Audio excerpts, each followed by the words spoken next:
മന്ത്രി വീണ ജോർജിനെ വധിക്കാൻ ശ്രമിച്ചെന്ന കേസിൽ കെഎസ്യു നേതാക്കൾക്ക് ജാമ്യം. തലശ്ശേരി ജില്ലാ സെഷൻസ് കോടതിയാണ് ജാമ്യം അനുവദിച്ചത്. മന്ത്രി ആയുധം ഉപയോഗിച്ച് ആക്രമിച്ചു എന്ന് പറയുന്നുണ്ടെങ്കിലും അപ്പോൾ തന്നെ കസ്റ്റഡിയിലായ പ്രതികളിൽ നിന്നും അത് എന്തുകൊണ്ട് കണ്ടെത്താനായില്ലെന്ന് കോടതി ചോദിച്ചു. ജാമ്യം ലഭിച്ചെങ്കിലും കെഎസ്യു നേതാക്കൾക്ക് വ്യാഴാഴ്ച ജയിലിൽ നിന്നും പുറത്തിറങ്ങാനായില്ല. കണ്ണൂർ റെയിൽവേ സ്റ്റേഷനിൽ കരിങ്കൊടി സമരത്തിനിടെ മന്ത്രി വീണ ജോർജിനെ വധിക്കാൻ ശ്രമിച്ചെന്ന കേസുമായി ബന്ധപ്പെട്ട് രണ്ടാഴ്ചയായി റിമാൻഡിൽ കഴിയുന്ന കെഎസ്യു ജില്ലാ പ്രസിഡന്റ് MC അതുൽ ഉൾപ്പെടെ 5 പേർക്കാണ് തലശ്ശേരി ജില്ലാ സെഷൻസ് കോടതി ജാമ്യം അനുവദിച്ചത്. 50,000 രൂപയുടെ 2 ആൾജാമ്യവും തിങ്കളാഴ്ച ദിവസങ്ങളിൽ അന്വേഷണ ഉദ്യോഗസ്ഥർക്ക് മുമ്പാകെ ഹാജരാകണമെന്നുമുള്ള വ്യവസ്ഥയിലാണ് ജാമ്യം അനുവദിച്ചത്. ആൾജാമ്യത്തിൽ ഒരാൾ അടുത്ത ബന്ധുവാകണമെന്നും വ്യവസ്ഥയുണ്ട്.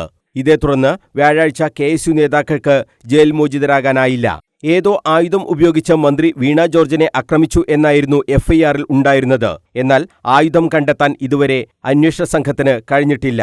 കെഎസ്യു പ്രവർത്തകരുടെ കൈവശം ആയുധം ഉണ്ടായിരുന്നില്ലെന്നാണ് ഡ്യൂട്ടിയിലുണ്ടായിരുന്ന പോലീസുകാർ നൽകിയ മൊഴിയും. റെയിൽവേ സ്റ്റേഷനിൽ ഉന്തും തള്ളും മാത്രമാണ് ഉണ്ടായതെന്നും പോലീസുകാർ മൊഴി നൽകിയിരുന്നു. കണ്ണൂർ ടൗൺ സ്റ്റേഷനിലെ 3 പോലീസ് ഉദ്യോഗസ്ഥരുടെ മൊഴിയാണ് അന്വേഷണ സംഘം രേഖപ്പെടുത്തിയത്. പ്രതികൾ ആയുധം ഉപയോഗിച്ച് വധിക്കാൻ ശ്രമിച്ചെന്നായിരുന്നു ജാമ്യാപേക്ഷ നിരസിക്കണമെന്നാവശ്യപ്പെട്ടുകൊണ്ട് പ്രോസിക്യൂഷൻ വാദിച്ചത്.